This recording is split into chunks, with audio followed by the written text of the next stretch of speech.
만삭의 몸으로 새벽 3시부터 구워낸 3,000개의 빵. 시댁의 성공이 곧 나의 성공이라 믿었습니다.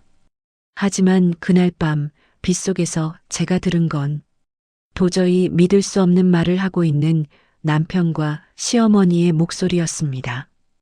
5년을 바친 제 인생이 쓰레기처럼 버려지던 그 순간 저는 잊고 살았던 오빠들에게 전화를 걸었습니다.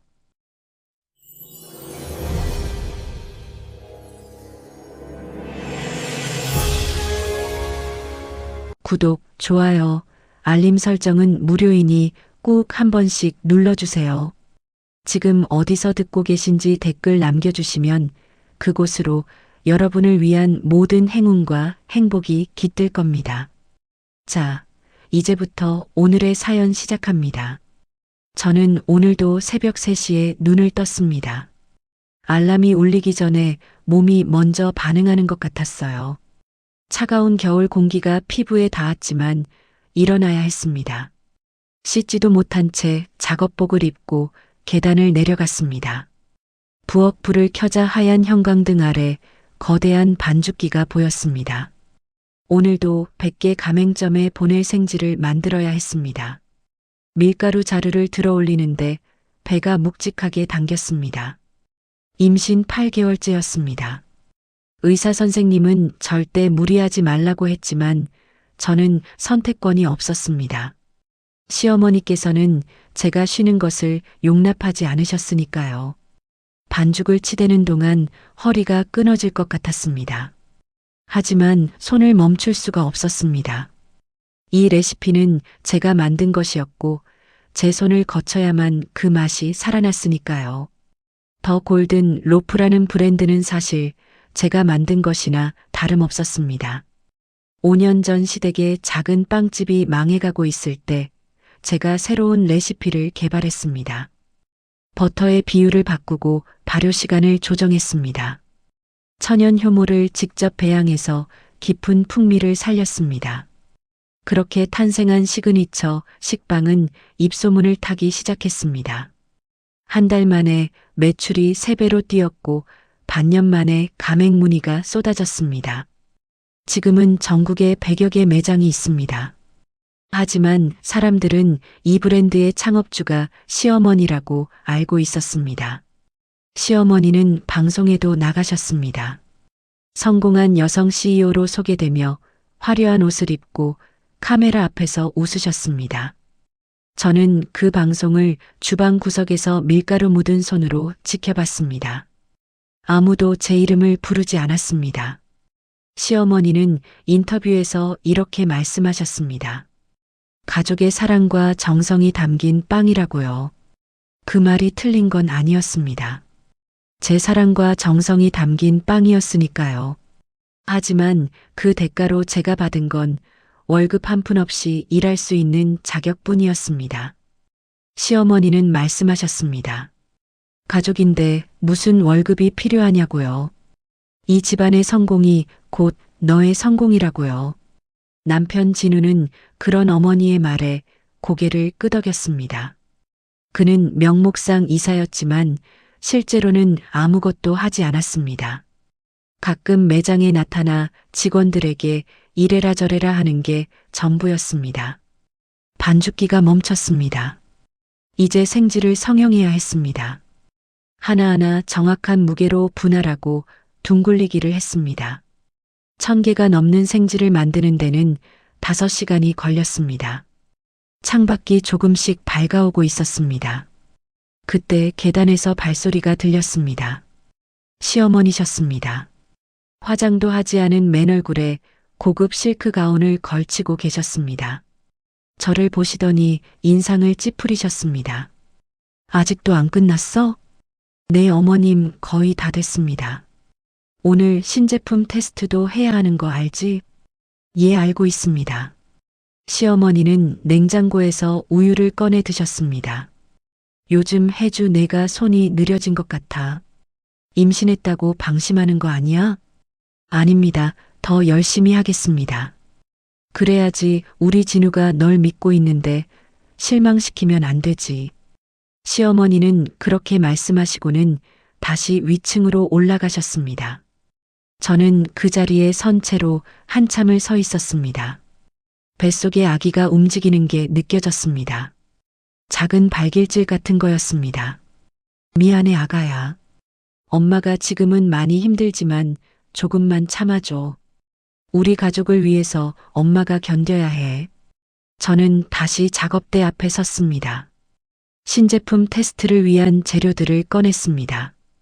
크랜베리와 호두를 넣은 프리미엄 라인을 개발하는 중이었습니다.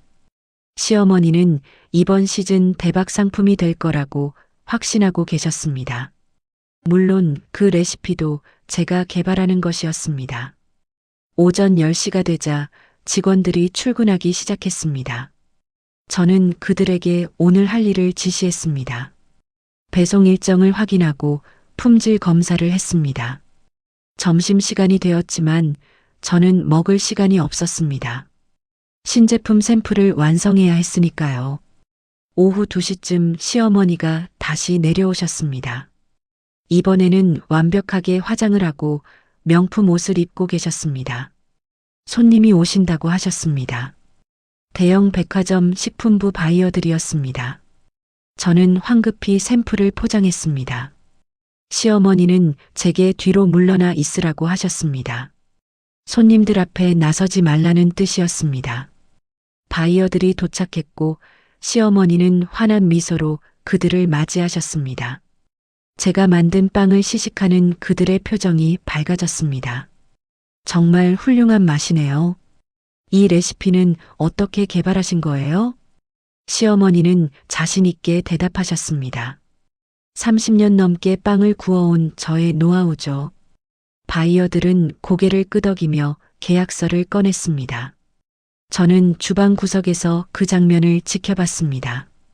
가슴이 답답했지만 익숙한 고통이었습니다. 저녁이 되어 집으로 올라갔습니다. 남편 진우는 소파에 누워 텔레비전을 보고 있었습니다. 오늘도 수고했어. 고마워요, 당신. 진우는 제 얼굴도 보지 않고 대답했습니다. 어머니가 너 요즘 실수가 잦다고 하시던데. 그런 적 없는데요. 임신했다고 너무 방심하는 거 아니야? 저도 일 열심히 하고 있어요. 알았어. 그냥 어머니 말씀 전달하는 거야. 진우는 그렇게 말하고는 다시 텔레비전에 집중했습니다. 저는 부엌으로 가서 저녁 준비를 시작했습니다. 시어머니와 남편의 입맛에 맞는 음식을 만들어야 했습니다. 설거지를 마치고 방으로 들어갔을 때는 밤 11시가 넘어 있었습니다. 침대에 누웠지만 잠이 오지 않았습니다. 뱃속의 아기가 또 움직였습니다. 이 아이가 태어나면 달라질까요? 남편이 좀 더 저를 아껴줄까요? 시어머니가 제 노고를 인정해 주실까요? 그런 희망을 품으며 저는 눈을 감았습니다. 내일도 새벽 3시에 일어나야 했습니다. 내일도 100개 매장의 빵을 만들어야 했습니다. 그것이 제 일상이었습니다. 그렇게 견디면 언젠가는 보상받을 수 있을 거라고 믿었습니다. 하지만 저는 몰랐습니다. 제가 믿고 있는 이 가족이라는 것이 얼마나 위태로운 환상인지를요. 곧 제 인생을 송두리째 흔들 배신이 기다리고 있다는 것을요. 그날은 유난히 추운 날이었습니다. 새벽 작업을 마치고 잠시 쉬려고 사무실에 들어갔습니다. 본사 건물 2층에 있는 작은 공간이었습니다. 평소에는 거의 사용하지 않는 곳이었지만 오늘은 너무 피곤해서 소파에 앉았습니다. 배가 묵직하게 내려앉는 느낌이 들었습니다.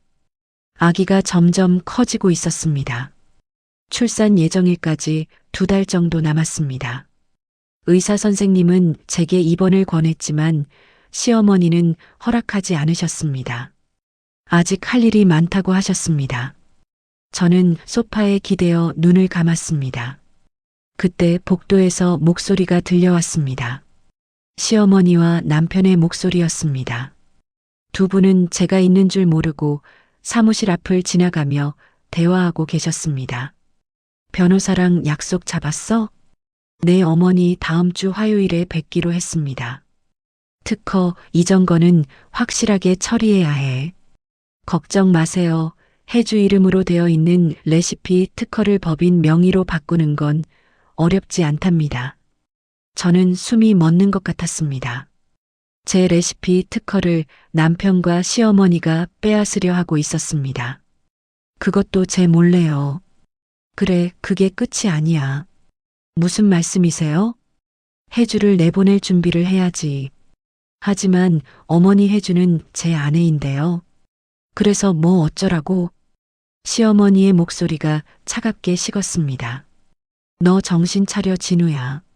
지금 강민아 집안이랑 결혼 얘기 진행 중인 거 알지? 강민아요? 그 재벌 딸 말씀이세요? 그래, 강 회장이 우리 브랜드를 백화점에 입점시켜 주겠다고 했어. 대신 너랑 미나가 결혼하는 조건이야. 하지만 저는 이미 결혼했잖아요. 그러니까 이혼하라는 거지. 시어머니의 목소리에는 주저함이 전혀 없었습니다. 해주는 이미 쓸모를 다했어. 레시피는 우리가 확보하면 되고 앞으로는 전문 셰프를 고용하면 돼. 굳이 월급도 안 주는 며느리를 붙잡아둘 이유가 없잖아. 그래도 어머니 해주가 임신 중인데요. 출산하고 나서 이혼하면 되지 뭐. 양육권은 당연히 우리가 가져와야 해. 애 아빠 쪽이 훨씬 유리하니까 변호사가 알아서 할 거야. 남편은 잠시 침묵했습니다. 그리고는 작은 목소리로 대답했습니다. 알겠습니다, 어머니. 그래, 잘 생각했어. 강민아는 혜주보다 훨씬 예쁘고 집안도 좋아. 내가 성공하려면 그런 아내가 필요한 거야. 두 사람의 발소리가 멀어졌습니다. 저는 소파에 그대로 얼어붙어 있었습니다. 손이 떨렸고 심장이 미친 듯이 뛰었습니다. 뱃속의 아기가 발로 찼습니다. 마치 엄마 괜찮냐고 묻는 것 같았습니다. 눈물이 주르륵 흘러내렸습니다. 제가 이 집안을 위해 5년을 바쳤습니다. 제 레시피로 이 브랜드를 살렸고 밤낮 없이 일했습니다. 월급 한 푼 받지 못하면서도 가족이니까 참았습니다. 하지만 그들에게 저는 쓰고 버릴 도구에 불과했습니다. 심지어 제 아이까지 빼앗으려 하고 있었습니다. 저는 떨리는 손으로 휴대폰을 꺼냈습니다. 전화번호부를 열었지만 누구에게 전화해야 할지 몰랐습니다. 친구들과는 오래전에 연락이 끊겼습니다. 결혼 후 시댁일에 매달리느라 모든 인간관계가 단절되었습니다. 부모님도 안 계셨습니다. 저는 어릴 때 교통사고로 부모님을 잃었고 고아원에서 자랐습니다. 대학 장학금을 받아 공부했고 제과제빵을 배웠습니다. 남편을 만났을 때 저는 그가 저에게 가족을 선물해 줄 거라고 믿었습니다. 하지만 그건 착각이었습니다. 저는 화면에 떠 있는 연락처 하나를 물끄러미 바라봤습니다. 오빠라고 저장된 번호였습니다. 5년 전에 저장해 둔 채 한 번도 전화하지 않았던 번호였습니다. 사실 저에게는 오빠가 있었습니다. 친오빠는 아니었지만 고아원에서 함께 자란 3명의 오빠들이 있었습니다. 그중 큰오빠 강우는 저보다 10살 많았습니다. 고아원을 먼저 나간 큰오빠는 물류회사에 취직했고 악착같이 일했습니다. 나중에는 사업을 시작했고 지금은 대형 로지스라는 대기업을 운영하고 있었습니다. 국내 최대 곡물 유통회사였습니다. 제빵에 들어가는 모든 원재료를 취급하는 곳이었습니다. 오빠는 제가 결혼할 때 반대했습니다. 그 집안 조사해봤는데 별로야. 내가 고생할 게 뻔해. 하지만 저는 오빠의 말을 듣지 않았습니다. 사랑하는 사람과 결혼하고 싶었고 제 힘으로 살고 싶었습니다. 오빠의 도움을 받으며 사는 것이 부담스러웠습니다. 그래서 결혼하면서 오빠들과 연락을 끊었습니다. 시댁에도 오빠들 이야기를 하지 않았습니다. 저는 그냥 고아라고만 말했습니다. 이제 와서 오빠에게 연락할 수 있을까요? 5년 동안 한 통의 전화도 하지 않았는데요. 저는 휴대폰을 다시 주머니에 넣었습니다. 아직은 때가 아니라고 생각했습니다. 혼자 힘으로 이 상황을 헤쳐나가야 한다고 생각했습니다. 어쩌면 제가 더 잘하면 달라질지도 모른다고 믿었습니다. 그날 저녁 저는 남편에게 물었습니다. 당신 저를 사랑해요? 진우는 텔레비전을 보다가 고개를 돌렸습니다. 갑자기 왜 그래? 그냥요, 궁금해서요. 당연히 사랑하지. 진우는 그렇게 대답하고는 다시 화면을 봤습니다. 그의 목소리에는 감정이 없었습니다. 마치 대본을 읽는 것 같았습니다. 저는 더 이상 묻지 않았습니다. 이미 답을 알고 있었으니까요. 밤에 침대에 누워서 생각했습니다. 제가 할 수 있는 일이 뭘까요? 레시피 특허를 지킬 방법은 없을까요? 내일 당장 변호사를 찾아가야 할까요? 하지만 제게는 돈이 없었습니다. 통장도 시어머니가 관리하고 계셨습니다. 가족인데 따로 돈을 가질 필요 없다고 하셨습니다. 저는 그 말을 믿었습니다. 정말 순진했습니다. 다음 날 아침에도 저는 새벽 3시에 일어났습니다. 여전히 반죽을 해야 했고 생지를 만들어야 했습니다. 손을 움직이는 동안 머릿속으로는 계속 생각했습니다. 어떻게 해야 할까? 어떻게 하면 제 아이와 제 권리를 지킬 수 있을까? 그때 시어머니가 주방으로 들어오셨습니다. 혜주야, 다음 주에 신제품 런칭쇼 하기로 했어. 런칭쇼요? 그래, 백화점이랑 대형 베이커리 체인 바이어들 다 초대할 거야. 샘플 3,000개 준비해. 3,000개요? 그건 너무 많은데요. 왜 못해? 지금까지 잘했잖아. 하지만 시간이 일주일밖에 안 남았어요. 그러니까 열심히 해야지. 저는 시어머니 눈을 똑바로 쳐다봤습니다. 임신 중이라 무리하면 안 된다고 의사 선생님이 그러셨어요. 시어머니 눈빛이 차갑게 변했습니다. 혜주야, 너 요즘 태도가 이상한데? 가족을 위해서 일하는 건데 그게 힘들어? 그게 아니라요. 그럼 뭔데? 너 설마 월급 달라고 할 건 아니지? 시어머니는 비웃듯 말씀하셨습니다. 이 브랜드가 성공한 게 다 누구 덕분인데. 우리가 사업을 키워줬으니까 내 레시피가 빛을 본 거야. 감사할 줄 알아야지. 저는 아무 말도 하지 못했습니다. 목구멍까지 말이 올라왔지만 삼켰습니다. 시어머니는 만족한 듯 고개를 끄덕이셨습니다.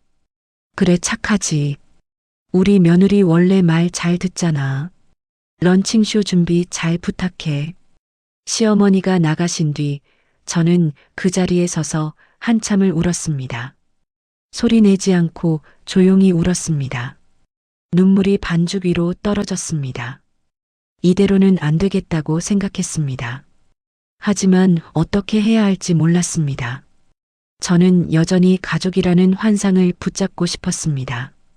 그 환상이 깨지는 게 두려웠습니다. 그래서 계속 참았습니다. 하지만 곧 알게 될 것입니다. 참는 것에도 한계가 있다는 것을요. 그리고 어떤 배신은 용서받을 수 없다는 것을요.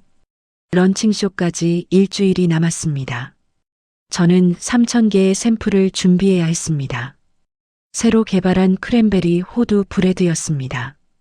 하루에 500개씩 만들어야 했습니다. 혼자서는 불가능한 양이었지만 시어머니는 직원들을 배정해주지 않으셨습니다. 내가 만들어야 특별하다고 하셨습니다. 사실은 인건비를 아끼려는 것이었습니다. 첫날부터 몸이 비명을 질렀습니다. 새벽 3시에 시작해서 밤 11시에 끝났습니다. 하루 종일 서서 일했더니 다리가 퉁퉁 부었습니다. 배는 점점 더 무거워졌고 허리는 끊어질 것 같았습니다. 둘째 날 아침 일어났을 때 온몸이 쑤셨습니다. 하지만 쉴 수 없었습니다. 작업실로 내려가 반죽을 시작했습니다. 점심때쯤 어지럼증이 왔습니다. 잠깐 앉아서 쉬었지만 곧 다시 일어나야 했습니다. 셋째 날부터는 열이 나기 시작했습니다. 이마가 뜨겁고 몸이 으슬으슬 떨렸습니다. 하지만 멈출 수 없었습니다. 진통제를 먹고 계속 일했습니다. 넷째 날 밤 남편이 늦게 들어왔습니다. 술 냄새가 났습니다. 당신 어디 갔다 와요? 회식이었어. 저는 더 묻지 않았습니다. 남편이 요즘 자주 늦게 들어온다는 걸 알고 있었습니다. 하지만 물어볼 용기가 없었습니다. 다섯째 날 새벽 제 몸은 한계에 다다랐습니다. 반죽을 치대다가 갑자기 배가 단단하게 뭉쳤습니다. 족이 진통이었습니다. 식은땀이 흘렀고 숨쉬기가 힘들었습니다. 바닥에 주저앉아 한참을 그대로 있었습니다. 진통이 가라앉아 천천히 일어났습니다. 병원에 가야 한다고 생각했지만 런칭쇼를 망칠 수 없었습니다. 조금만 더 버티면 된다고 스스로를 다독였습니다. 여섯째 날 시어머니가 작업실로 내려오셨습니다. 진행 상황을 확인하러 오신 거였습니다. 샘플은 얼마나 완성됐어? 2,500개 정도 됐습니다. 500개가 부족하네. 내일까지 다 만들 수 있어요. 그래야지 혜주야, 이번 행사 정말 중요한 거 알지? 예, 알고 있습니다. 대형 체인 계약 걸려 있어. 이거 성공하면 우리 매출 2배로 뛰는 거야. 시어머니 눈이 반짝였습니다. 돈 생각에 들뜬 눈빛이었습니다. 그리고 혜주야, 너 런칭쇼 당일에는 뒤에 있어. 손님들 앞에 나서지 말고. 왜요? 제가 만든 제품인데요. 그래서 뭐 어쩌라고? 시어머니 목소리가 날카로워졌습니다. 손님들한테는 내가 설명할 거야. 내가 앞에 나서면 보기 안 좋아. 배 나온 여자가 나서는 게 무슨 고급스러운 이미지냐고. 저는 할 말을 잃었습니다. 시어머니는 제 대답을 듣지도 않고 돌아서셨습니다. 아, 그리고 진우는 그날 바빠서 못 올 거야. 중요한 미팅이 있대. 저는 고개를 끄덕였습니다. 어차피 남편이 와도 안 와도 상관없었습니다. 그는 제게 아무런 도움이 되지 않았으니까요. 7째 날이 밝았습니다. 런칭쇼 전날이었습니다. 마지막 500개를 완성해야 했습니다. 새벽부터 시작했지만 손이 떨려서 속도가 나지 않았습니다. 열은 계속 올라갔고 시야가 흐릿했습니다. 오후가 되어 드디어 마지막 샘플을 완성했습니다. 3,000개의 빵이 선반에 가지런히 놓여 있었습니다. 저는 그 앞에서 무릎이 꺾였습니다. 바닥에 주저앉아 숨을 몰아쉬었습니다. 해냈습니다. 불가능해 보였던 일을 해냈습니다.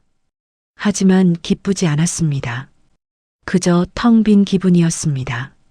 그날 저녁 우연히 남편 휴대폰 화면을 봤습니다. 테이블 위에 놓여있던 폰에 메시지 알림이 떴습니다. 미나라는 이름이었습니다. 오늘 밤 봐요, 오빠. 보고 싶어요. 심장이 철렁 내려앉았습니다. 미나라는 이름은 며칠 전 시어머니와 남편의 대화에서 들었던 그 이름이었습니다. 재벌딸 강미나. 남편이 저와 이혼하고 결혼하려는 여자였습니다. 남편은 샤워를 하고 나와 옷을 갈아입기 시작했습니다. 어디 가요? 친구들 만나. 이 밤에요? 왜 간섭해? 나도 내 생활 있어. 남편은 향수를 뿌리고 현관문을 나섰습니다. 저는 소파에 앉아 한참을 멍하니 있었습니다. 남편은 지금 다른 여자를 만나러 가고 있었습니다.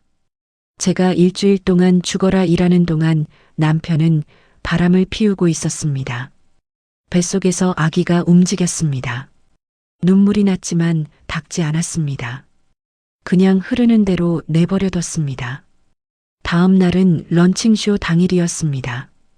저는 새벽부터 일어나 준비했습니다. 샘플들을 차에 싣고 행사장으로 향했습니다. 백화점 이벤트홀이었습니다.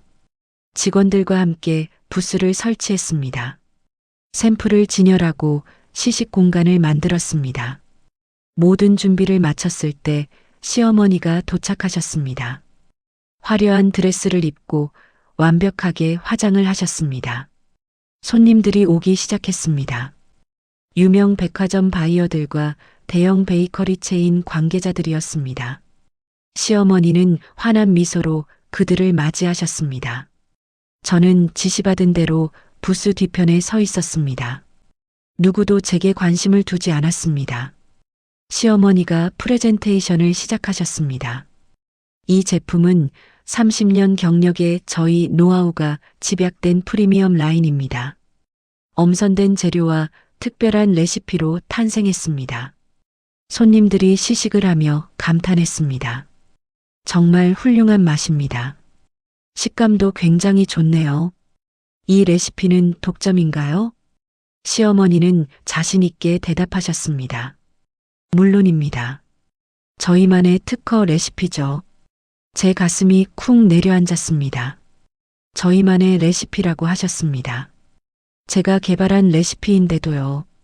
그때 갑자기 어지러움이 몰려왔습니다. 다리에 힘이 풀렸고 식은 땀이 흘렀습니다. 저는 벽을 짚고 간신히 버텼습니다. 하지만 시야가 점점 흐려졌습니다. 혜주 씨 괜찮으세요? 직원 한 명이 다가와 물었습니다. 괜찮아요. 잠깐 쉬면 돼요. 얼굴이 너무 안 좋아 보이는데요. 저는 고개를 저었습니다. 하지만 다음 순간 바닥이 기울었습니다. 그리고 제 의식이 끊어졌습니다. 눈을 떴을 때는 행사장 밖 복도였습니다. 차가운 바닥에 누워 있었습니다. 직원 몇 명이 제 주변에 서 있었습니다. 혜주 씨 정신 차리세요. 병원 가야 할 것 같아요. 저는 천천히 몸을 일으켰습니다. 괜찮아요. 그냥 잠깐 어지러웠을 뿐이에요. 하지만 임신 중이시잖아요. 정말 괜찮아요. 저는 비틀거리며 일어섰습니다. 다시 행사장 안으로 들어가려고 했습니다. 그때 시어머니가 복도로 나오셨습니다. 혜주야, 너 뭐 하는 거야? 쓰러져서요, 어머님. 쓰러지면 어떡해? 죄송합니다. 지금 중요한 손님들 다 와 있는데. 시어머니 얼굴이 일그러졌습니다. 너 때문에 행사 분위기 다 깼잖아. 정말 죄송해요, 어머님. 됐어, 이제 집에 가. 여기 있지 말고. 하지만요. 말대꾸하지 말고 빨리 가라고. 시어머니는 저를 복도 끝으로 밀어냈습니다. 그리고는 다시 행사장 안으로 들어가셨습니다. 저는 그 자리에 서서 한참을 멍하니 있었습니다. 일주일 동안 밤낮 없이 일했습니다. 제 몸이 망가지는 줄도 모르고 3,000개의 샘플을 만들었습니다. 하지만 결국 저는 쫓겨났습니다. 행사장을 나와 주차장으로 걸어갔습니다. 비가 내리기 시작했습니다. 차가운 빗줄기가 얼굴에 떨어졌습니다. 저는 차에 타지 않고 그냥 서 있었습니다. 비를 맞으며 멍하니 서 있었습니다. 휴대폰이 울렸습니다. 시어머니였습니다. 혜주야, 너 아직도 주차장에 있어? 예, 어머님. 빨리 가라고 했잖아. 지금 갈게요. 그리고 혜주야. 예. 오늘 일은 너 실수야. 손님들 앞에서 쓰러지다니. 우리 체면이 얼마나 깎였는지 알아? 죄송합니다. 앞으로 조심해. 전화가 끊어졌습니다. 저는 휴대폰을 꽉 쥐고 서 있었습니다. 빗물이 온몸을 적셨습니다. 옷이 흠뻑 젖었고 머리카락에서 물이 뚝뚝 떨어졌습니다. 하지만 움직이고 싶지 않았습니다. 이대로 비를 맞으며 사라지고 싶었습니다. 그때 뱃속에서 아기가 세게 발로 찼습니다. 마치 엄마 정신 차리라고 하는 것 같았습니다. 저는 그제야 차에 올라탔습니다. 시동을 걸었지만 어디로 가야 할지 몰랐습니다. 집으로 돌아가고 싶지 않았습니다. 그곳에는 저를 사랑하지 않는 남편과 저를 도구로만 여기는 시어머니가 있었습니다. 저는 핸들을 잡은 채 한참을 그대로 있었습니다. 빗소리만 차 안을 가득 채웠습니다. 휴대폰을 꺼내 연락처를 열었습니다. 오빠라고 저장된 번호가 눈에 들어왔습니다. 5년 만에 전화를 걸어도 될까요? 오빠가 저를 기억하긴 할까요? 제 손가락이 번호 위에서 멈췄습니다. 하지만 아직 용기가 나지 않았습니다. 저는 결국 집으로 향했습니다. 비를 뚫고 운전하며 생각했습니다. 이제 어떻게 해야 할까요? 계속 이렇게 살 수는 없었습니다. 하지만 어디서부터 바꿔야 할지 몰랐습니다. 집에 도착했을 때 남편은 없었습니다. 여전히 그 여자와 함께 있는 것 같았습니다. 저는 젖은 옷을 벗고 따뜻한 물로 샤워를 했습니다. 하지만 몸속 깊은 곳의 추위는 사라지지 않았습니다. 침대에 누웠지만 잠이 오지 않았습니다. 천장을 바라보며 눈물을 흘렸습니다. 내일은 무엇이 기다리고 있을까요? 더 큰 배신이 기다리고 있을까요? 저는 그날 밤 알지 못했습니다. 곧 제 인생에서 가장 잔인한 순간이 찾아올 거라는 것을요. 런칭쇼 다음 날 저는 고열에 시달렸습니다. 체온계는 39도를 가리켰습니다. 몸이 천근만근이었고 일어날 수가 없었습니다. 하지만 그날은 런칭쇼 후속 미팅이 있는 날이었습니다. 대형 체인 바이어들과 계약 조건을 논의하는 자리였습니다. 시어머니가 아침 일찍 전화를 하셨습니다. 혜주야, 오늘 미팅에 레시피 상세 자료 가져와야 해. 지금 몸이 안 좋아서요, 어머님. 그래서 뭐 어쩌라고? 오늘 중요한 날인 거 알잖아. 알지만 열이 너무 높아요. 약 먹고 와. 1시간 후에 본사로 나와. 전화가 끊어졌습니다. 저는 침대에서 일어나려 했지만 어지러워서 다시 주저앉았습니다. 배가 뭉치며 통증이 왔습니다. 또다시 족이 진통이었습니다. 숨을 고르며 통증이 지나가기를 기다렸습니다. 샤워를 하고 옷을 입는 것조차 힘들었습니다. 하지만 어떻게든 준비를 마치고 집을 나섰습니다. 운전하는 내내 식은땀이 흘렀습니다. 신호등이 2개로 보였고 도로가 물결치듯 흔들렸습니다. 본사에 도착했을 때 이미 미팅이 시작되고 있었습니다. 회의실 문을 열자 시어머니와 바이어 3명이 앉아 있었습니다. 늦었네, 혜주야. 죄송합니다. 자료 가져왔어? 예, 여기 있습니다. 저는 떨리는 손으로 서류를 꺼냈습니다. 제가 몇 년에 걸쳐 정리한 레시피 노트였습니다. 모든 제품의 배합 비율과 공정이 상세히 기록되어 있었습니다. 시어머니가 그 자료를 받아 바이어들에게 보여주셨습니다. 이게 저희의 핵심 레시피입니다. 이미 특허 등록이 완료되었고요. 바이어들이 관심 있는 눈빛으로 자료를 넘겼습니다. 정말 체계적으로 정리되어 있네요. 이 레시피로 연간 얼마나 생산 가능하신가요? 시어머니가 자신 있게 대답하셨습니다. 현재 생산 시설로는 월 10만 개 정도 가능합니다. 투자만 받으면 바로 증설할 수 있고요. 저는 의자에 앉아 그들의 대화를 들었습니다. 하지만 집중할 수가 없었습니다. 머릿속이 하얗게 지워지는 것 같았습니다. 혜주 씨 괜찮으세요? 바이어 한 명이 저를 보며 물었습니다.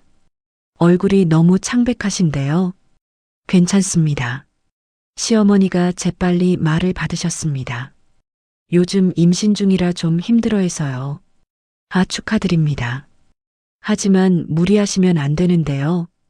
시어머니는 웃으며 고개를 끄덕이셨습니다. 집에 가서 쉬라고 할게요.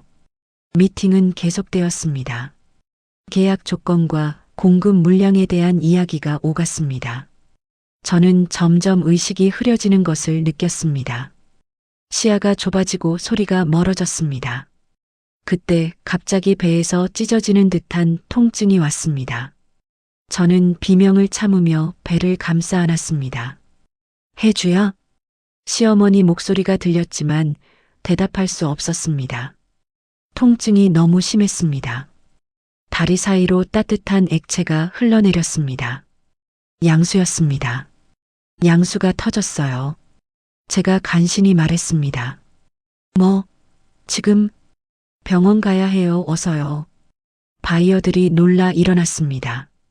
빨리 병원에 데려가셔야죠. 시어머니는 당황한 표정을 지으셨습니다. 지금 미팅 중인데 사람이 더 중요하죠. 바이어 한 명이 단호하게 말했습니다. 시어머니는 마지못해 고개를 끄덕이셨습니다. 알았어요. 혜주야, 일어날 수 있어? 저는 의자를 붙잡고 일어났습니다. 하지만 다리에 힘이 없어 비틀거렸습니다. 바이어 한 명이 제 팔을 잡아 부축해 주었습니다.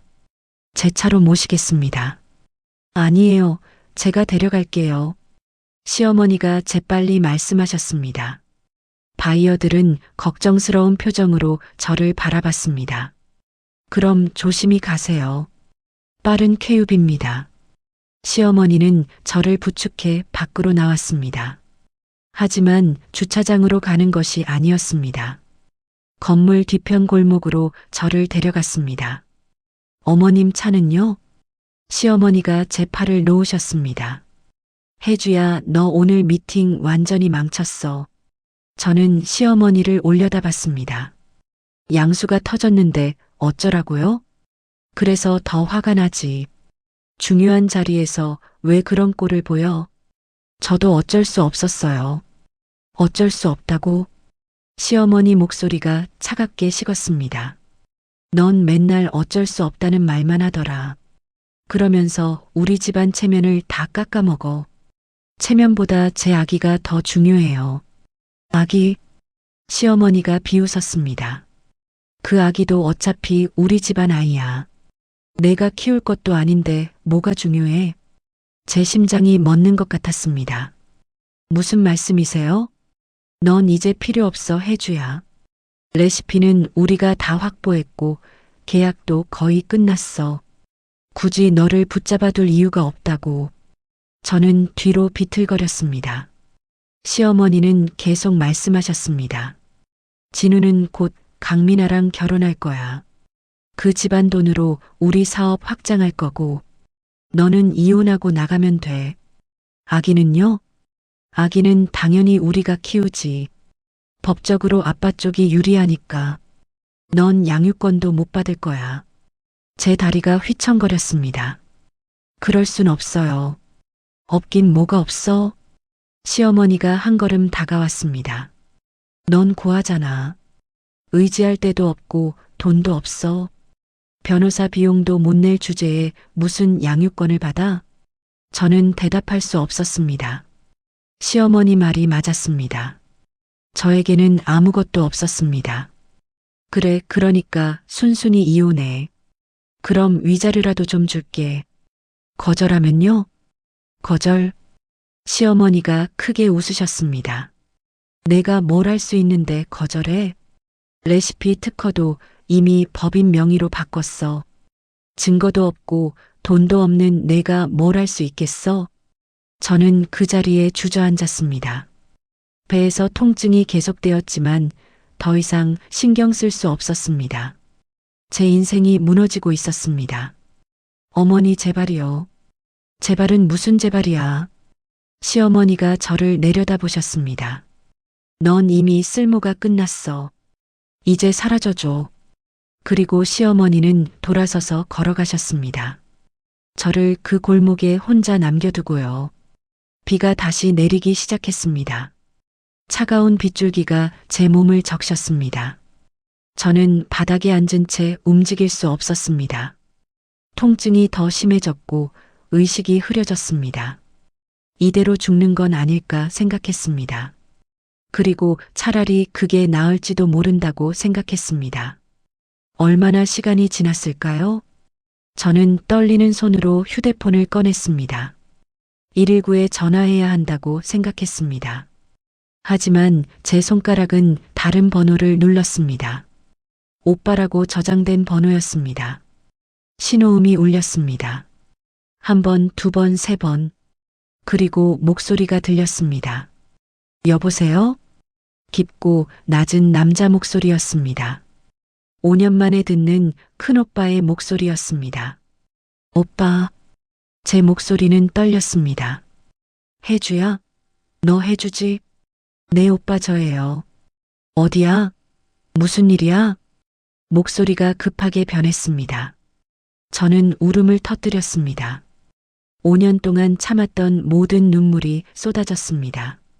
오빠, 저 지금 말을 잇지 못했습니다. 진정해, 혜주야, 천천히 말해봐. 저 죽을 것 같아요. 뭐? 지금 어디야? 본사 뒤편이요. 당장 거기서 움직이지 마. 오빠가 갈게. 전화기 너머로 차 시동 거는 소리가 들렸습니다. 빨리 올게, 조금만 버텨. 전화는 끊어지지 않았습니다. 오빠는 계속 제게 말을 걸었습니다. 혜주야, 거기 있지? 대답해봐. 네, 있어요. 좋아, 계속 대답해. 오빠 목소리를 들으니 정신이 조금 돌아왔습니다. 저는 전화기를 꽉 쥐고 있었습니다. 빗속에서 떨면서 오빠를 기다렸습니다.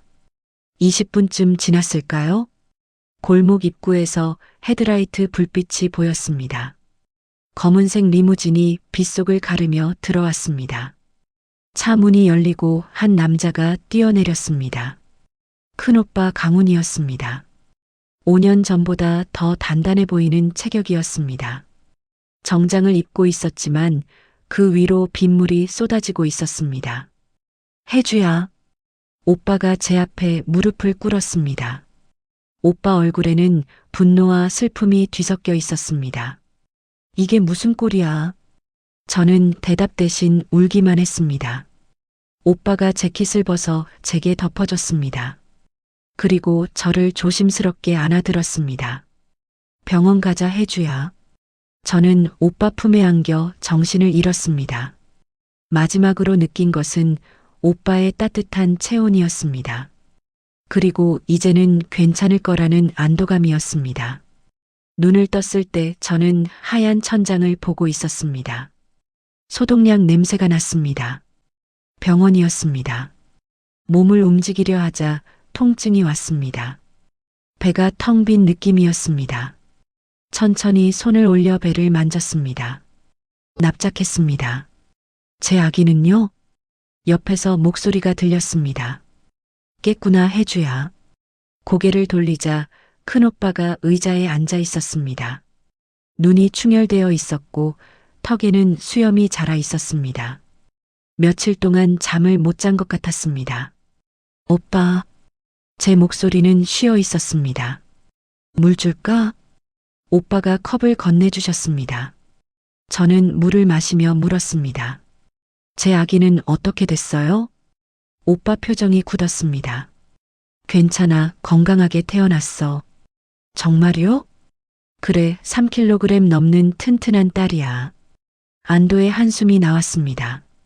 보고 싶어요, 오빠. 조금 있다가 보여줄게. 지금은 신생아실에 있어. 저는 고개를 끄덕였습니다. 그리고 천천히 주변을 둘러봤습니다. 넓고 깨끗한 특실이었습니다. 창밖으로는 서울 시내가 내려다 보였습니다. 여기 어디예요? 삼성병원 VIP 병동이야. 오빠가 대답했습니다. 저는 오빠를 똑바로 봤습니다. 5년 동안 연락도 안 했는데 와주셔서 감사해요. 뭔 소리야? 오빠 목소리가 떨렸습니다. 넌 내 동생인데. 죄송해요, 오빠. 사과는 나중에 받을게. 오빠가 의자를 당겨 제 침대 옆에 더 가까이 앉았습니다. 지금은 내 몸 회복이 먼저야. 저는 고개를 끄덕였습니다. 그때 문이 열리며 2명의 남자가 들어왔습니다. 둘째 오빠 민준과 셋째 오빠 준서였습니다. 혜주야, 깼구나. 민준 오빠가 환하게 웃으며 다가왔습니다. 우리 막내 고생 많았지? 준서 오빠는 말없이 제 손을 꽉 잡아줬습니다. 오빠들 눈에는 눈물이 고여 있었습니다.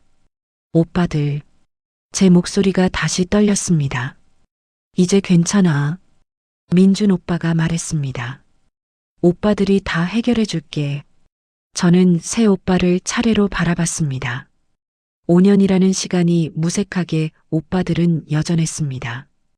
큰오빠는 의젓하고 든든했고요. 둘째 오빠는 명랑하고 다정했으며요. 셋째 오빠는 과묵하지만 따뜻했습니다. 혜주야, 이제 내가 겪은 일 얘기해 줄 수 있겠어? 큰오빠가 조심스럽게 물었습니다. 저는 천천히 고개를 끄덕였습니다. 그리고 지난 5년간의 이야기를 꺼내기 시작했습니다. 결혼 후 시댁에서의 삶을요. 새벽부터 밤까지 일한 것을요. 월급 한 푼 받지 못한 것을요. 레시피를 빼앗긴 것을요. 남편의 바람을요. 시어머니가 저를 버린 것을요. 이야기하는 동안 오빠들 얼굴이 점점 굳어졌습니다. 특히 큰오빠 턱에는 힘이 잔뜩 들어가 있었습니다. 주먹을 불끈 쥐고 있는 게 보였습니다. 그 새끼들을. 민준 오빠가 욕을 내뱉었습니다. 형, 우리 당장 가서 진정해. 큰오빠가 민준 오빠를 제지했습니다. 지금은 혜주 회복이 먼저야. 하지만 형, 나중에 다 갚아줄 거야. 큰오빠 목소리는 낮았지만 단호했습니다. 그 집안이 우리 동생한테 한 짓 하나하나 다 기억해뒀어. 반드시 대가를 치르게 할 거야. 저는 오빠들을 보며 물었습니다. 오빠, 제가 뭘 해야 할까요? 일단 회복부터 해. 그 다음에 생각하자. 하지만 아기는요? 아기는 내가 알아서 할게. 큰오빠가 확신에 찬 목소리로 말했습니다. 법적으로 내가 친권을 갖도록 만들 거야. 정말 가능해요? 물론이지. 준서 오빠가 처음으로 입을 열었습니다. 우리한테 최고의 변호사들이 있어. 저는 오빠들을 보며 눈물을 흘렸습니다. 이번에는 슬픔의 눈물이 아니었습니다. 감사함과 안도감의 눈물이었습니다. 그날 오후 저는 처음으로 제 딸을 만났습니다. 간호사가 아기를 안고 들어왔습니다. 분홍색 담요에 쌓인 작은 생명이었습니다. 조심스럽게 아기를 받아 안았습니다. 작고 따뜻했습니다. 눈을 감고 있는 모습이 천사 같았습니다. 우리 아가. 제 목소리는 떨렸습니다. 엄마가 너를 꼭 지켜줄게. 아기가 작은 손을 움직였습니다. 마치 대답하는 것 같았습니다. 큰오빠가 옆에서 조심스럽게 아기를 내려다봤습니다. 이름은 지었어? 아직이요. 뭐가 좋을까? 저는 아기 얼굴을 보며 생각했습니다. 서연이요. 서연? 예, 서쪽 서의 예쁠 연. 고운 아침이 찾아온다는 뜻이요. 좋은 이름이네. 큰오빠가 미소 지었습니다. 김서연, 우리 조카 잘 부탁해. 오빠가 아기 작은 손가락을 살짝 잡았습니다. 며칠 후 변호사들이 병실로 왔습니다. 4명의 변호사가 두꺼운 서류 가방을 들고 나타났습니다. 김혜주 씨 처음 뵙겠습니다. 법무법인 정도의 대표 변호사 한승민입니다. 중년의 여성 변호사였습니다. 카리스마 있는 인상이었습니다. 안녕하세요. 강훈 대표님께 전체 상황 보고받았습니다. 일단 친권과 양육권 확보가 최우선입니다. 네, 알겠습니다. 그리고 레시피 특허 문제도 있습니다. 특허 명의가 언제 변경됐는지 확인했나요? 네, 한 달 전입니다.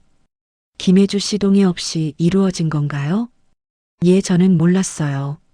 그럼 명의 변경 과정에서 위조 문서가 사용됐을 가능성이 높습니다. 이건 형사사건이 될 수 있어요. 변호사는 서류를 펼쳐 보이며 설명했습니다. 우리가 확보할 수 있는 증거들이 여러 가지 있습니다. 첫째, 김혜주 씨가 실제 개발자라는 증거. 둘째, 특허명의 변경 과정의 위법성. 셋째, 무급 노동 강요에 대한 증거. 넷째, 학대와 유기에 대한 의료 기록. 저는 변호사의 말을 들으며 고개를 끄덕였습니다. 그리고 혹시 남편이 바람피운 증거도 필요한가요? 당연하죠. 또 다른 변호사가 대답했습니다. 그건 이혼 재판에서 매우 유리한 증거가 됩니다. 저는 휴대폰을 꺼냈습니다. 5년 동안 찍어둔 사진과 메시지들이 있었습니다. 남편이 늦게 들어온 날들의 기록이었습니다. 향수 냄새가 나던 셔츠 사진도 있었습니다. 그리고 며칠 전 봤던 강민아와의 문자 메시지 스크린샷도 있었습니다. 이것들이 도움이 될까요? 변호사들이 자료를 검토했습니다. 충분합니다. 한승민 변호사가 단호하게 말했습니다. 이 정도면 이혼 소송에서 완승할 수 있어요. 그 다음 주부터 본격적인 준비가 시작됐습니다. 병실에서 회복하면서 저는 변호사들과 계속 미팅했습니다. 진술서를 작성하고 증거를 정리했습니다. 큰오빠는 사무실에서 또 다른 계획을 세우고 있었습니다. 혜주야, 내가 일했던 빵집 원재료 다 어디서 받았어? 여러 곳이요. 밀가루는 대한제분이요. 버터는 서울 낙농이고요.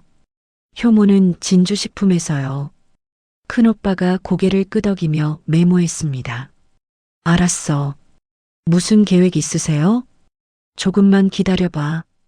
오빠 눈빛에는 결연한 의지가 담겨 있었습니다. 며칠 후 퇴원하는 날이었습니다. 오빠들이 저를 집으로 데려갔습니다. 시댁이 아니라 큰오빠 집이었습니다. 강남 한복판에 있는 펜트하우스였습니다. 넓고 현대적인 인테리어였습니다. 당분간 여기서 지내. 큰오빠가 말했습니다. 서연이 방도 따로 준비했어. 고마워요, 오빠. 가족인데 뭘. 오빠가 제 머리를 쓰다듬었습니다.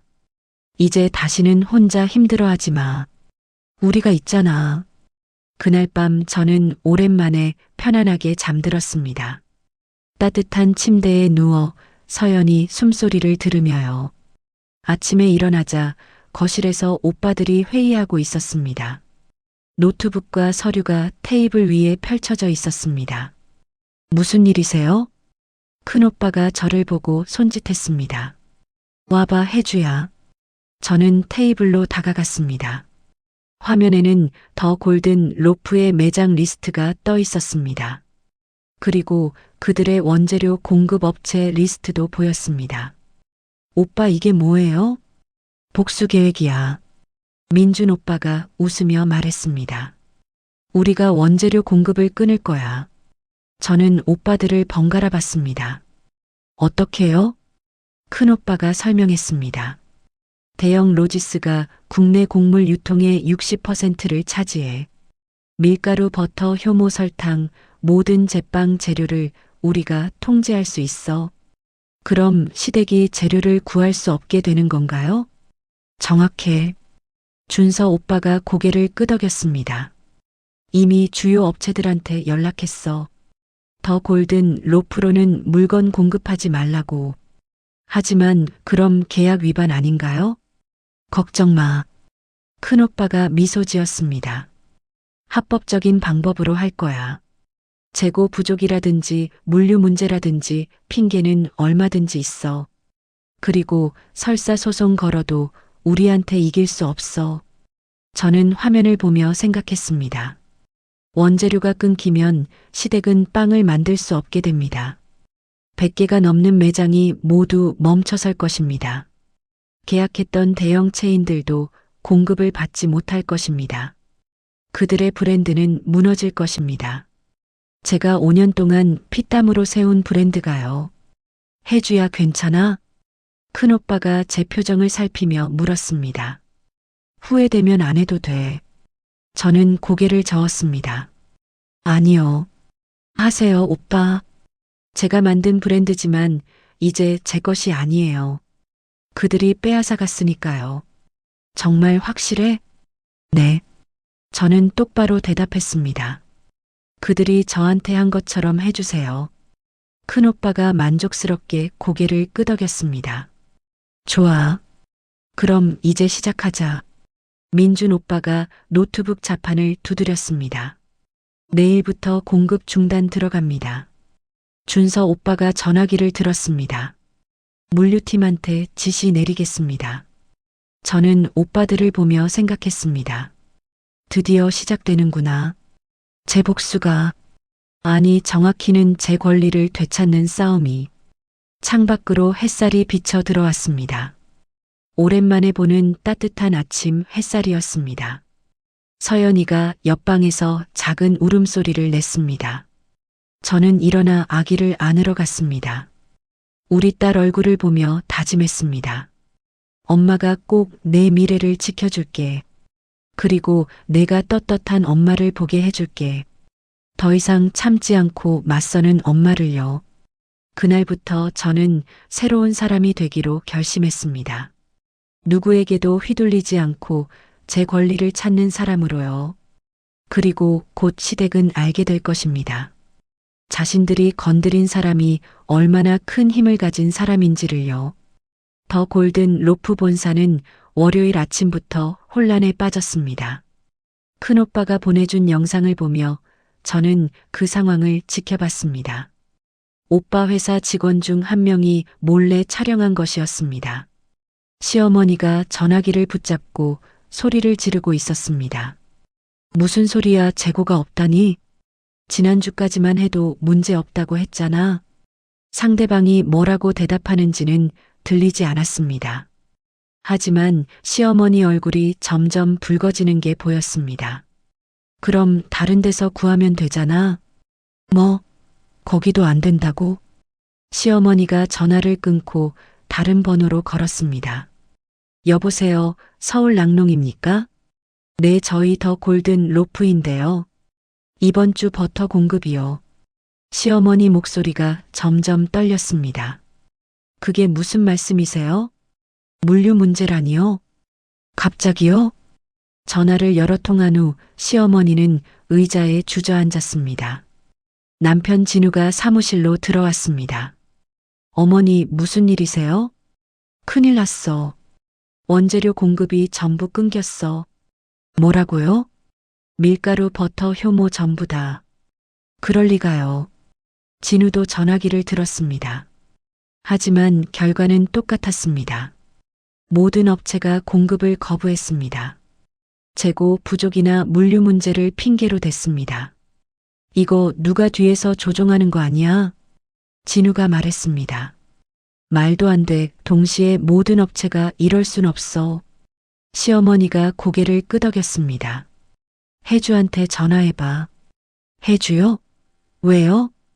혹시 저 여자가 뭔가 한 거 아니겠어? 진우는 잠시 생각하다가 제 번호로 전화를 걸었습니다.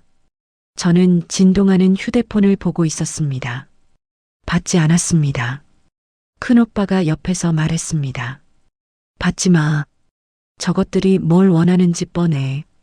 저는 고개를 끄덕이고 전화를 무시했습니다. 영상 속에서 진우가 인상을 찌푸렸습니다. 전화를 안 받네요. 당연하지, 우리가 쫓아냈는데. 시어머니가 한숨을 쉬었습니다. 일단 다른 루트를 찾아봐. 인터넷으로라도 주문하고. 진우가 노트북을 열었습니다. 하지만 곧 고개를 저었습니다. 온라인 업체들도 다 품절이에요. 말이 안 돼. 시어머니가 책상을 쳤습니다. 전국에 밀가루가 없을 리가 없잖아. 그날 오후 더 골든 로프 매장들에서 연락이 쏟아지기 시작했습니다. 본사에서 생지 공급이 안 되니까 매장에서 빵을 구울 수 없었습니다. 시어머니는 하루 종일 사과 전화를 해야 했습니다. 영상은 거기서 끝났습니다. 큰오빠가 노트북을 덮었습니다. 어때? 대단해요, 오빠. 하루 만에 저렇게 만드시다니. 이제 시작일 뿐이야. 큰오빠가 미소 지었습니다. 진짜는 내일부터야. 다음 날 더 큰일이 벌어졌습니다. 시어머니가 해외 수입 업체에 연락했지만 그것도 막혔습니다. 큰오빠가 통관 과정에서 문제를 만들었기 때문입니다. 서류 미비나 검역 문제를 이유로 물건이 세관에 묶였습니다. 합법적이지만 효과적인 방법이었습니다. 사흘째 되는 날 시어머니는 직접 제분 회사를 찾아갔습니다. 대한제분 본사였습니다. 하지만 문전박대를 당했습니다. 죄송합니다만 지금은 공급이 어렵습니다. 왜죠? 우리 거래한 지 5년이 넘었잖아요. 회사 방침이 바뀌었습니다. 무슨 방침이요? 더 이상 말씀드릴 게 없습니다. 담당자는 차갑게 대했습니다. 시어머니는 화가 나서 소리를 질렀지만 소용없었습니다. 경비원이 와서 그녀를 건물 밖으로 안내했습니다. 그날 저녁 시어머니는 남편에게 전화했습니다. 여보, 이거 누가 우리를 방해하고 있는 거 확실해. 도대체 누가 이럴 만한 힘이 있겠어? 혹시 해줘? 고아 출신이 무슨 힘이 있다고. 시어머니는 비웃었습니다. 하지만 목소리에는 불안감이 묻어났습니다. 일주일이 지나자 더 골든 로프는 완전히 마비되었습니다. 100개가 넘는 매장이 모두 문을 닫았습니다. 재료가 없어 빵을 만들 수 없었기 때문입니다. 가맹점주들이 본사로 몰려왔습니다. 우리 손해는 어떻게 할 거예요? 재료 공급 약속했잖아요. 본사 로비는 아수라장이 되었습니다. 시어머니와 진우는 사과하느라 정신이 없었습니다. 그리고 더 큰 문제가 터졌습니다. 런칭쇼 때 계약했던 대형 체인에서 연락이 왔습니다. 계약 위반으로 손해배상 청구하겠다는 내용이었습니다. 공급 못하면 위약금 내야 한다는 조항이 계약서에 있었습니다. 금액은 5억 원이었습니다. 시어머니는 그제야 심각성을 깨달았습니다. 회사가 망할 수도 있다는 것을요. 그날 저는 변호사 사무실에 있었습니다. 이혼 및 친권 소송 준비를 마무리하는 중이었습니다. 한승민 변호사가 서류를 정리하며 말했습니다. 다음 주에 소장 접수할게요. 빠르면 한 달 안에 1차 조정 기일이 잡힐 거예요. 남편 측에서 합의 제안 올 것 같아요? 아마 그럴 거예요.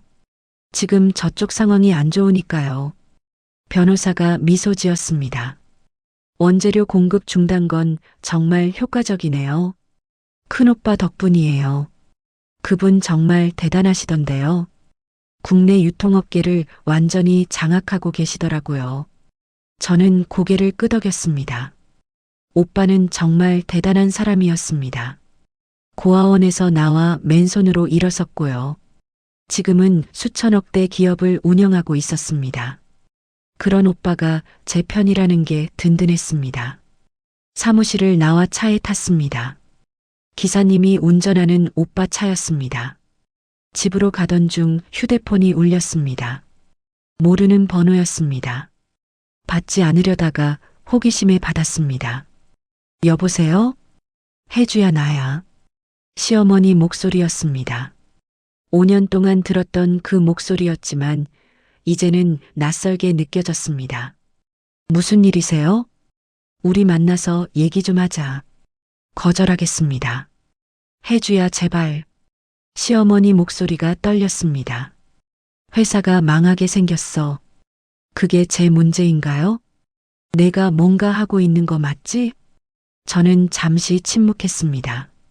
그리고 차분하게 대답했습니다. 증거가 있으세요? 뭐? 제가 뭘 했다는 증거요.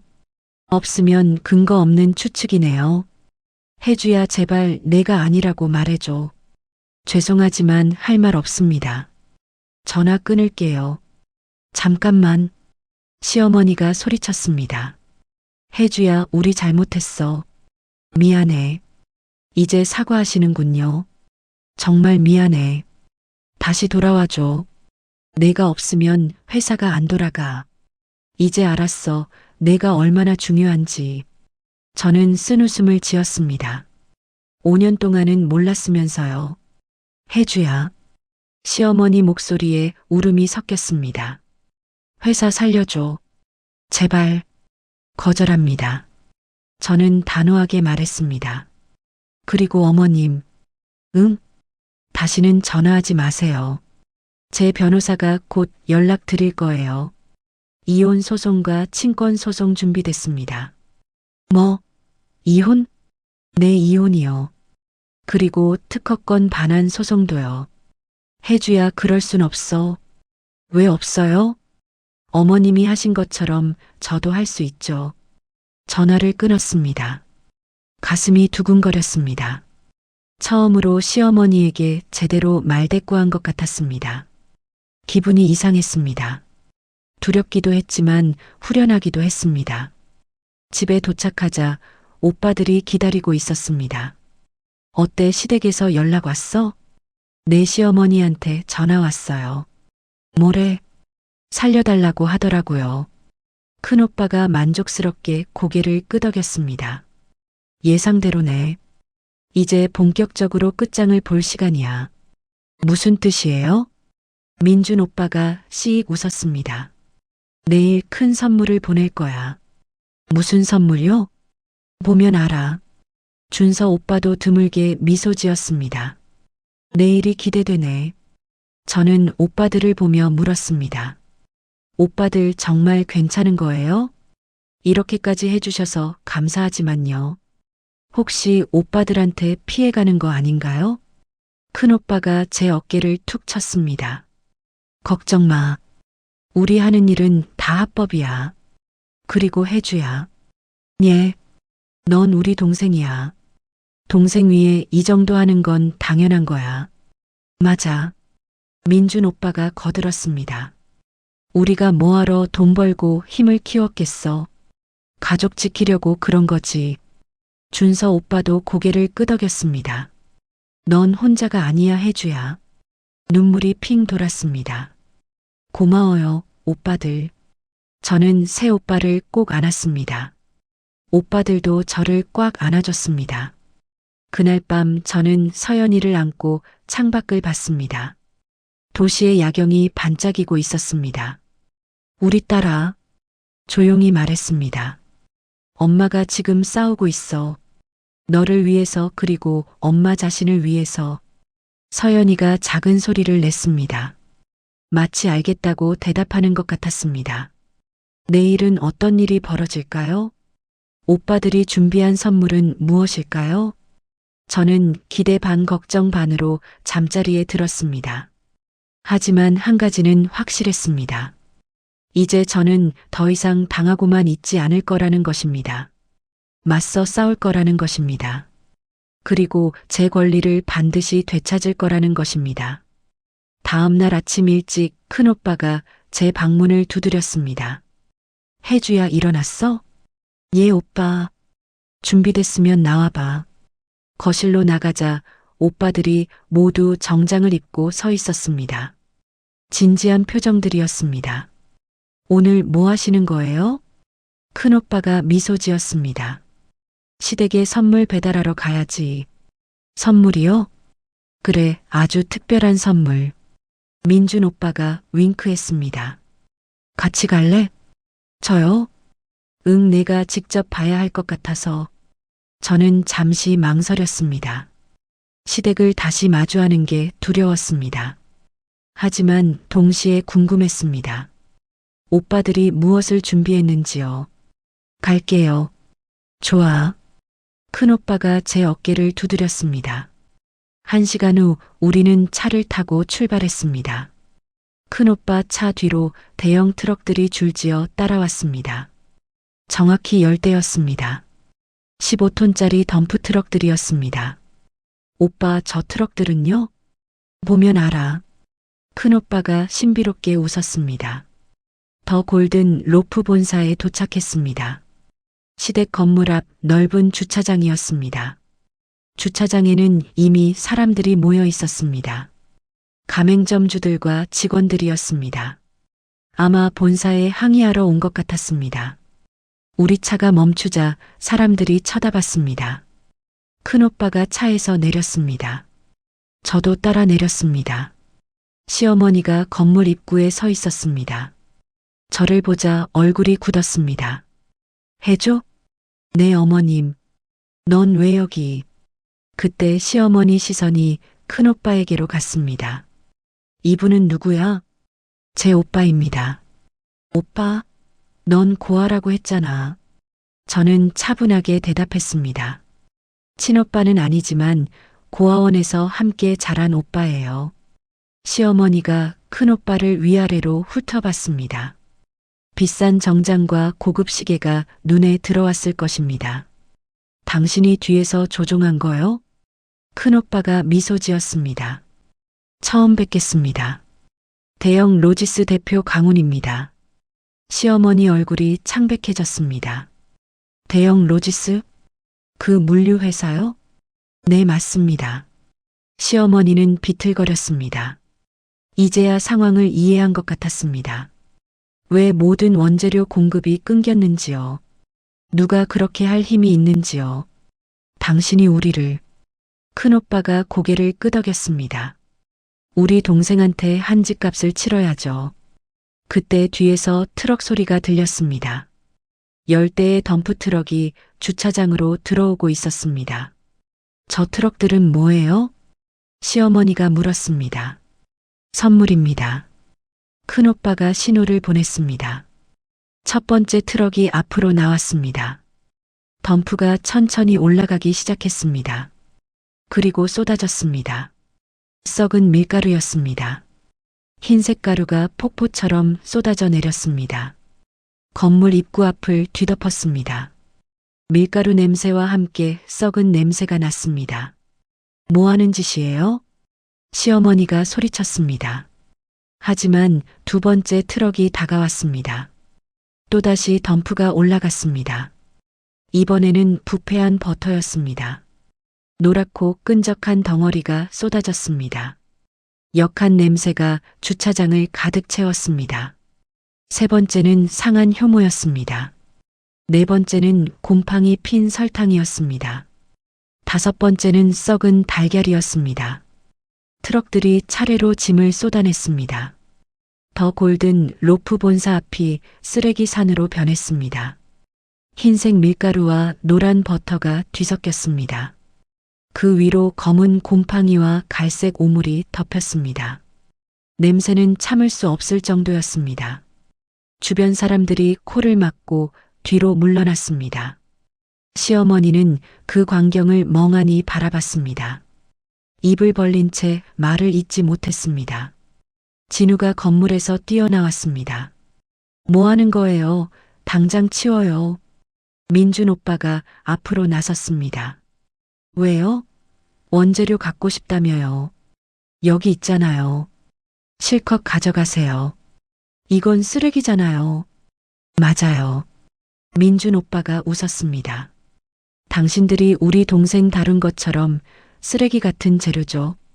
준서 오빠도 한마디 거들었습니다. 우리 동생 눈물만큼 너희는 쓰레기 속에서 빵 구워라. 저는 그 광경을 지켜보며 복잡한 감정을 느꼈습니다. 통쾌하기도 했고 슬프기도 했습니다. 제가 5년 동안 피땀 흘려 만든 곳이었습니다. 하지만 저를 버린 곳이기도 했습니다. 혜주야. 큰오빠가 제 어깨에 손을 올렸습니다. 괜찮아? 예, 괜찮아요. 오빠가 제 눈을 들여다봤습니다. 후회 안 해? 아니요. 저는 고개를 저었습니다. 오빠들이 해주신 일 고마워요. 큰오빠가 미소 지었습니다. 그럼 이제 진짜 마무리하자. 큰오빠가 서류 봉투를 꺼냈습니다. 시어머니에게 건넸습니다. 이게 뭐예요? 이혼 소장과 특허권 반환 소송장이에요. 시어머니가 서류를 열어봤습니다. 얼굴이 점점 하얗게 변했습니다. 그리고 횡령 및 문서 위조 고소장도 있습니다. 큰오빠가 차분하게 말했습니다. 혜주의 동의 없이 특허권을 이전한 건 명백한 범죄예요. 그건 변명하지 마세요. 큰오빠 목소리가 차가워졌습니다. 증거는 충분히 확보했어요. 당신들이 감옥 갈 준비나 하세요. 시어머니가 무릎을 꿇었습니다. 제발 용서해줘요. 우리가 잘못했어요. 이제 와서 사과하시는군요. 저는 차갑게 말했습니다. 제가 쓰러졌을 때는 어땠죠? 비 오는 날 저를 버렸을 때는요? 혜주야, 정말 미안해. 미안하다는 말로 다 되는 건 아니에요. 제 목소리는 떨렸지만 단호했습니다. 어머님은 저한테 가족이라고 하셨죠. 하지만 저를 도구로만 썼어요. 월급도 안 주고 쉬지도 못하게 하고요. 임신 중인데도 혹사시켰죠. 그러고도 제 아기를 빼앗으려 했어요. 시어머니는 대답하지 못했습니다. 진우가 앞으로 나왔습니다. 혜주야, 우리 다시 시작하자. 저는 진우를 똑바로 봤습니다. 5년 동안 사랑했던 남자였습니다. 하지만 이제는 낯선 사람처럼 느껴졌습니다. 당신 지금 농담하는 거예요? 진심이야. 강민아는요? 그건 진우가 말을 흐렸습니다. 바람 피운 거 다 알아요. 그리고 저랑 이혼하고 재벌 딸이랑 결혼하려던 것도요. 혜주야, 오해야. 오해가 아니에요. 저는 단호하게 말했습니다. 문자 메시지도 있고 통화 기록도 있어요. 변명하지 마세요. 진우는 할 말을 잃었습니다. 저는 오빠들을 돌아봤습니다. 가요, 오빠들. 여기 더 있고 싶지 않아요. 큰오빠가 고개를 끄덕였습니다. 차로 돌아가려는데 시어머니가 소리쳤습니다. 혜주야, 정말 이렇게 끝낼 거야? 저는 뒤돌아봤습니다. 네, 이렇게 끝낼 거예요. 어머님이 저한테 그랬던 것처럼요. 회사는 어떻게 해? 망하든지 살리든지 어머님 마음이죠. 저는 이제 상관없어요. 하지만 이건 내가 만든 브랜드잖아. 맞아요. 저는 고개를 끄덕였습니다. 제가 만들었죠. 하지만 어머님이 빼앗아 갔잖아요. 그러니까 어머님 것이에요. 마음대로 하세요. 저는 차에 올랐습니다. 오빠들도 따라 탔습니다. 차가 출발하자 백미러로 시댁이 보였습니다. 쓰레기 더미에 둘러싸인 건물이었습니다. 무릎 꿇은 시어머니와 멍하니 서 있는 진우가 보였습니다. 그 모습이 점점 작아지며 사라졌습니다. 저는 창밖을 보며 생각했습니다. 정말 끝났구나. 5년간의 악몽이 끝났구나. 가슴이 뻥 뚫리는 것 같았습니다. 동시에 눈물이 났습니다. 슬픔의 눈물이 아니었습니다. 후련함의 눈물이었습니다. 큰오빠가 제 손을 잡아줬습니다. 수고했어, 혜주야. 이제 다 끝났어. 고마워요, 오빠. 민준 오빠가 뒤에서 말했습니다. 오늘 저녁은 축하 파티다. 준서 오빠도 드물게 웃었습니다. 우리 동생 해방 기념일이야. 저는 오빠들을 보며 웃었습니다. 오랜만에 진심으로 웃는 것 같았습니다.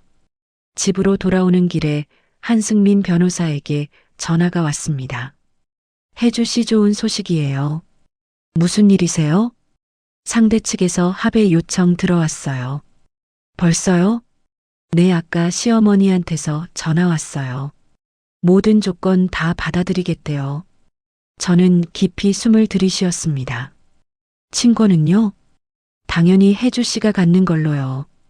양육비도 매달 500만 원씩 주기로 했어요. 그리고 특허권도 전부 반환하겠답니다. 정말요? 네, 완전히 항복한 거예요.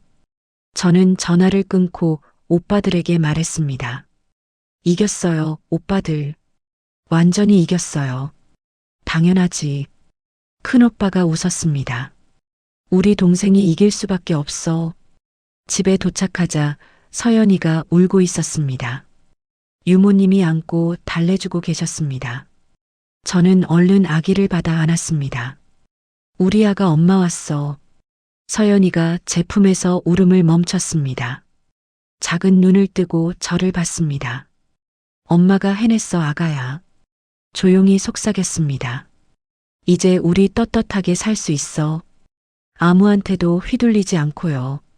서연이가 작은 손을 뻗었습니다. 제 손가락을 꼭 쥐었습니다. 마치 축하한다고 말하는 것 같았습니다. 그날 저녁 정말 파티를 했습니다. 오빠들이 비싼 음식을 잔뜩 시켰습니다. 샴페인도 준비했습니다. 물론 저는 수유 중이라 못 마셨지만요. 건배. 오빠들이 잔을 부딪혔습니다. 우리 혜주새 출발 축하해. 저도 물잔을 들었습니다. 오빠들 정말 고마워요. 오빠들 없었으면 저 어떻게 됐을지 몰라요. 무슨 소리야? 큰오빠가 말했습니다.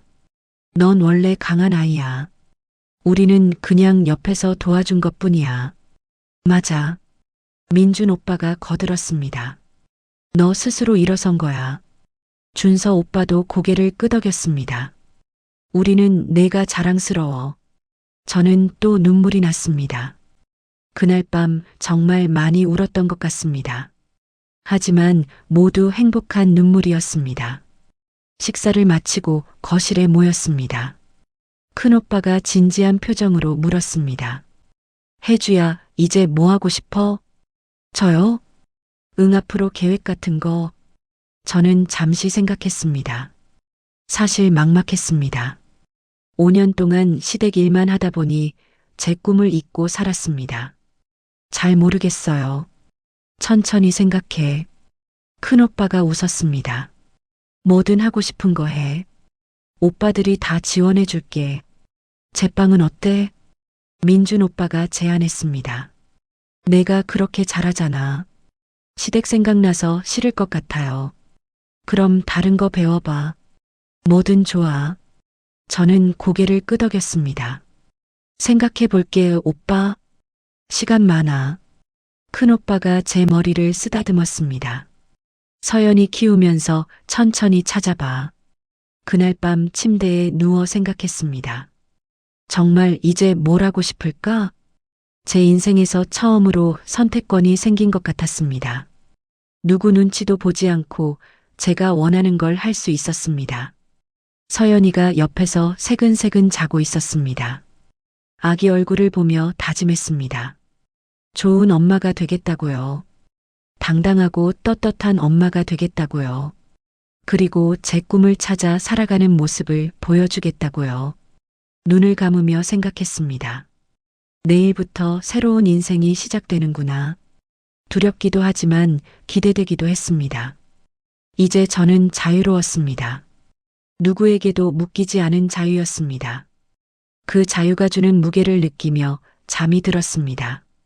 3개월이 지났습니다. 이혼은 정리되었고 친권도 완전히 제 것이 되었습니다. 특허권도 모두 돌려받았습니다. 시댁과는 완전히 연을 끊었습니다.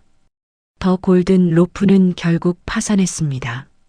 원재료 공급이 끊긴 데다 위약금까지 물면서 회사가 무너졌습니다. 시어머니와 진우는 횡령 혐의로 기소되었습니다. 재판이 진행 중이라고 들었습니다. 저는 더 이상 그들에게 관심이 없었습니다. 제 인생을 사는데 집중하고 있었으니까요. 오늘은 특별한 날이었습니다. 제 새로운 시작을 알리는 날이었습니다. 아침 일찍 일어나 서연이를 안았습니다. 우리 딸 오늘 엄마 중요한 날이야. 서연이가 방긋 웃었습니다. 5개월이 된 아기는 이제 제법 표정이 풍부했습니다. 저는 아기를 유모님께 맡기고 옷을 갈아입었습니다. 검은색 정장이었습니다. 프로페셔널하면서도 세련된 느낌이었습니다. 거울을 보니 낯선 제 모습이 보였습니다. 자신감 있고 당당한 모습이었습니다. 3개월 전과는 완전히 다른 사람 같았습니다. 거실로 나가자 오빠들이 기다리고 있었습니다. 우와, 우리 동생 완전 프로 같은데? 민준 오빠가 휘파람을 불었습니다. 긴장돼요, 오빠들. 괜찮아. 큰오빠가 제 어깨를 두드렸습니다. 넌 잘할 거야. 정말 잘할 수 있을까요? 당연하지. 준서 오빠가 엄지를 치켜 세웠습니다. 우리는 차를 타고 강남의 한 빌딩으로 향했습니다. 새로 지은 현대적인 건물이었습니다. 20층 전체가 제 공간이었습니다. 엘리베이터를 타고 올라가는 동안 가슴이 두근거렸습니다. 문이 열리자 넓은 공간이 펼쳐졌습니다. 하얀 벽과 큰 창문이 있는 깨끗한 사무실이었습니다. 입구에는 간판이 걸려 있었습니다. 해주 컨설팅, 제 이름을 건 회사였습니다. 지난 3개월 동안 준비한 것이었습니다. 제빵 레시피 개발 및 컨설팅 회사였습니다. 중소 베이커리들에게 레시피를 개발해주고 경영을 컨설팅하는 일이었습니다. 시댁에서 배운 모든 것을 활용하지만 이번에는 제 방식대로 하는 것이었습니다. 착취가 아닌 상생의 방식으로요. 어때? 큰오빠가 물었습니다. 완벽해요, 오빠. 오빠들이 인테리어부터 장비까지 모든 걸 준비해줬습니다. 최고급 오븐과 반죽기가 실험실에 갖춰져 있었습니다. 회의실도 있었고 직원들을 위한 공간도 마련되어 있었습니다. 오늘은 첫 번째 고객사와의 미팅이 있는 날이었습니다. 부산의 작은 베이커리 사장님이었습니다. 매출이 떨어져서 고민이라고 했습니다. 제가 도와드리기로 했습니다. 10시가 되자 초인종이 울렸습니다. 50대 중반의 여성분이 들어오셨습니다. 얼굴에는 피곤함이 가득했습니다. 어서 오세요. 저는 환하게 웃으며 맞이했습니다. 해주 대표님이시죠? 네, 맞습니다. 처음 뵙겠습니다. 저희 빵집 좀 살려주세요. 사장님 목소리에는 절박함이 묻어났습니다. 걱정 마세요.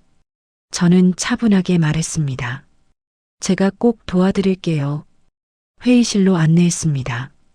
사장님이 가져온 자료를 살펴봤습니다. 매출 추이와 제품 목록이었습니다. 문제가 보이기 시작했습니다. 사장님, 지금 제품이 너무 많으세요. 그게 문제인가요? 네, 오히려 줄여야 해요. 잘하는 것만 집중하는 게 좋습니다. 그리고 여기 레시피들이 좀 구식이에요. 요즘 트렌드와 안 맞아요. 그럼 어떻게 해야 하죠? 제가 새로운 레시피를 개발해 드릴게요. 그리고 마케팅 전략도 함께 짜드리죠. 정말요? 사장님 눈에 희망이 보였습니다. 네, 꼭 살려드릴게요. 저는 확신에 찬 목소리로 말했습니다. 미팅은 2시간 동안 이어졌습니다.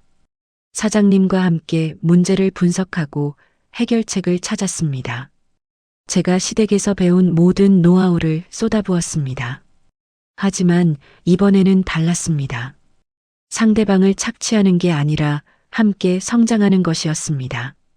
미팅을 마치고 사장님이 일어서셨습니다. 대표님, 정말 감사합니다. 아니에요. 저도 열심히 하겠습니다. 대표님 같은 분이 우리 업계에 필요해요. 따뜻한 마음을 가진 분이요. 저는 그 말에 뭉클했습니다. 제가 원했던 게 바로 이런 거였습니다. 누군가를 도우면서 제 가치를 증명하는 것이었습니다.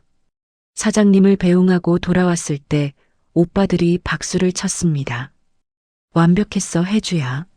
정말요? 응, 프로 중에 프로야. 민준 오빠가 엄지를 치켜 세웠습니다. 저도 모르게 웃음이 나왔습니다.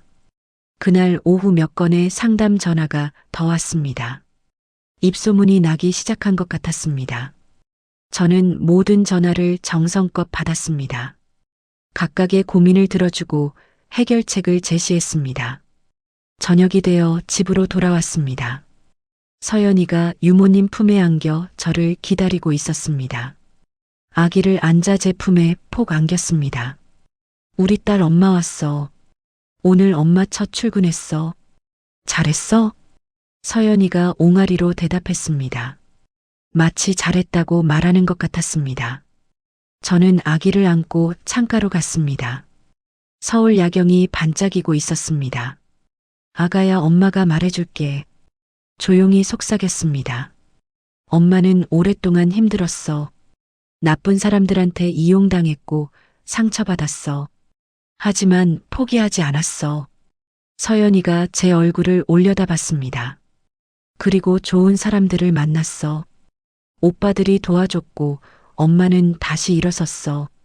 이제 엄마는 당당해. 누구한테도 휘둘리지 않아. 그리고 엄마 꿈을 이뤘어. 내 회사를 만들었고 내 방식으로 일하고 있어. 제 목소리가 떨렸습니다. 너도 커서 그런 사람이 됐으면 좋겠어. 자기 삶의 주인이 되는 사람.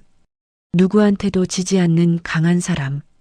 하지만 따뜻한 마음을 가진 사람. 서연이가 제 손을 꼭 쥐었습니다. 엄마가 널 지켜줄게. 항상 너의 편이 되어줄게. 그리고 좋은 본보기가 되어줄게. 그날 밤 서연이를 재우고 저는 책상 앞에 앉았습니다. 노트를 펼치고 펜을 들었습니다. 3개월 전에 시작한 일기를 계속 쓰고 있었습니다. 오늘은 제 회사 첫날이었습니다. 떨리기도 했지만 뿌듯했습니다. 고객분께 도움을 드릴 수 있어서 좋았습니다. 앞으로도 많은 분들을 도우며 살고 싶습니다. 그러면서 서연이에게 좋은 엄마가 되고 싶습니다. 과거에 저는 약했습니다. 하지만 이제는 달라요. 강해졌고 용기가 생겼습니다. 오빠들과 서연이가 있어서 가능했습니다. 앞으로도 열심히 살겠습니다. 당당하게 떳떳하게요. 일기를 쓰고 침대에 누웠습니다. 옆에서 서연이가 새근새근 자고 있었습니다. 저는 아기 작은 손을 잡았습니다. 따뜻하고 부드러웠습니다. 이 손을 놓지 않겠다고 다짐했습니다. 그리고 이 아이에게 행복한 미래를 선물하겠다고요. 눈을 감으며 생각했습니다. 정말 긴 여정이었습니다. 고통스럽고 힘든 시간들이었습니다. 하지만 이제는 끝났습니다. 새로운 시작이 기다리고 있었습니다. 더 이상 누구의 그늘에 가려진 삶이 아닌 제 이름으로 빛나는 삶이었습니다. 저는 김혜주입니다. 고아원에서 자랐지만 포기하지 않았던 사람입니다. 사랑하는 사람에게 배신당했지만 다시 일어선 사람입니다. 그리고 이제는 제 회사를 운영하며 다른 사람을 돕는 사람입니다. 무엇보다 사랑하는 딸의 엄마입니다. 이것이 제 이야기입니다. 상처받았지만 치유된 이야기입니다. 넘어졌지만 다시 일어난 이야기입니다. 그리고 마침내 진짜 제 모습을 찾은 이야기입니다. 앞으로도 계속될 이야기입니다. 더 행복하고 더 당당한 이야기로요. 저는 미소 지으며 잠들었습니다. 내일도 좋은 하루가 되리라는 확신을 안고요. 그리고 서연이와 함께 만들어갈 아름다운 미래를 꿈꾸며요. 끝. 하지만 이것은 끝이 아니라 새로운 시작입니다. 김혜주와 서연이의 진짜 인생은 이제부터 시작되는 것이니까요. 오늘의 사연을 들은 여러분은 어떠셨나요? 내가 만약 사연의 주인공이었다면 어땠을지 댓글 남겨주세요. 그리고 구독, 좋아요, 알림 설정은 무료이니 꼭 한 번씩 눌러주세요.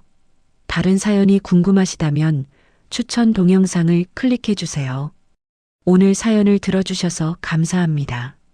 여러분은 이 세상의 주인공입니다. 건강하고 행복하세요.